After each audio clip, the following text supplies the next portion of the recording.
There are things that I have learned that frankly don't need an entire video to explain, but they're extremely helpful and have changed the way that I model for the better. Today I'm giving you 3 short tutorials and 1 video for techniques that will up your model railroad game.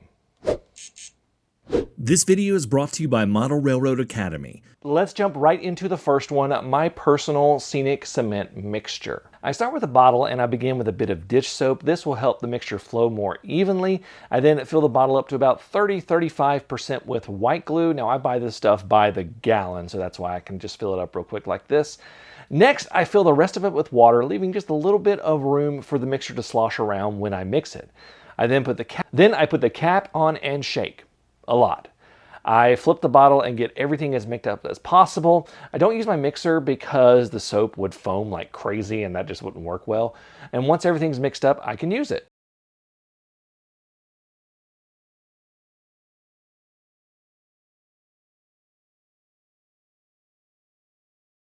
This mixture has probably saved me hundreds of dollars, but if you're looking for even more techniques than what I can talk about today, you should check out today's sponsor, Model Railroad Academy. Model Railroad Academy is your online resource for model railroad instructions, ideas, and information, with loads of tutorials and articles for model railroaders of every skill level. One of my favorite videos that I've watched recently is making your own homemade ballast, and it's just a really cool tutorial that shows you how to make custom ballast in case you're doing a prototype that doesn't have a commercially available ballast. Plus, you can find tutorials on everything from bench work to electronics to scenery, all sorts of things there. The first 1,000 people to sign up at the link in the description below will get a full year of premium membership to Model Railroad Academy for $1.49. Offer is valid for new members only.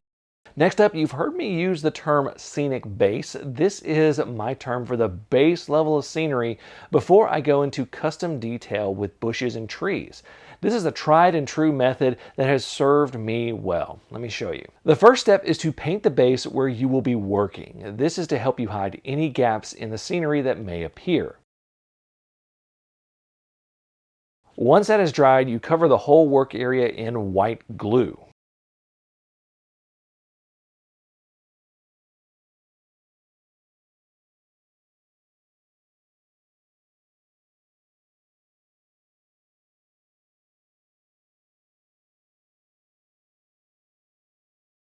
Next, we need to put down an underlayer. I'm using Woodland Scenic's Earth Blend, but there are products from other companies like Scenic Express and JTT Scenery. You can use something that matches your area. For instance, if you're doing more of a desert scene, you're going to do something a little bit different.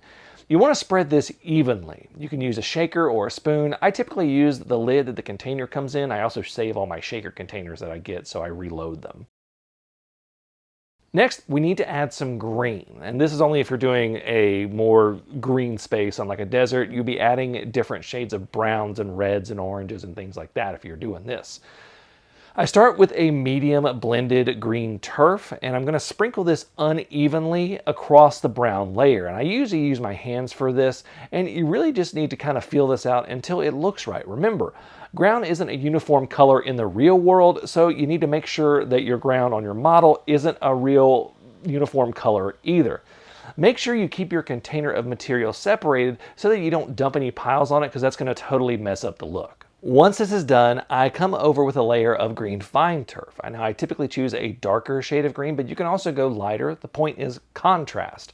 I put even less of this over it than the medium green, and I still use the same technique though, just a lot less. Now once that is done, you can soak it in isopropyl alcohol to break the surface tension, then use the Scenic Cement mixture to secure it. The IPA lets the glue soak in. Now this is optional, but if you're going for an unkept look, then get some coarse turf and sprinkle it over the area. You can use multiple colors. The amount is based on what you think is good, but I try to spread it sporadically. You can also use a heavier amount if you're modeling underbrush or let's say a kudzu covered hillside or something like that. Now these 2 techniques have served me well, but the next ones really begin to take my railroad to the next level. This is how I do subtle weathering with pastel chalks. I'm not talking about the really specific weathering where you're doing burn marks and rust marks. This is just a general weathering that's just going to add just a hint of realism that's going to make it look so much better to your eye. Now, I typically pick up a set of earthly colored pastels. I then grind them against sandpaper.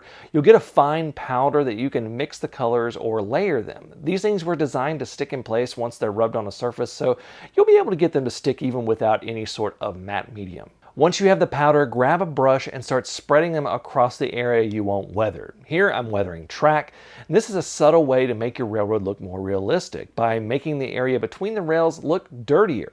You are showing that the track is used and all sorts of dirt and grime fall off the train onto it. And you can do this just about anywhere. You can do streaks down from windows, all sorts of stuff. Really just look at stuff in the real world and then try to imitate this. Now you can also do this with literally any pastel color. Black is going to make your edges pop and items appear dirty. Brown is going to age your items. Lighter colors like white will fade the items and make appear that they have been in the sun a little bit too long. Now you can certainly seal that in with a matte medium that does run the risk of kind of swirling it around, so I typically only try to do that with my locomotives, and I'll seal it in with a proper sealant that you get from a hobby shop. Now grinding up pastels is something that I've been doing for several years, and combined with the two other techniques, they've really upped my model railroad game simply by giving me a solid foundation to stand on with my scenery so that I can focus on perfecting newer techniques. Now I hope these 3 simple tips will help you in the same way that they have helped me. Thank you all so much for watching. Until next time, I'm Jimmy from the DIY and Digital. Stay safe, be kind, and happy railroading.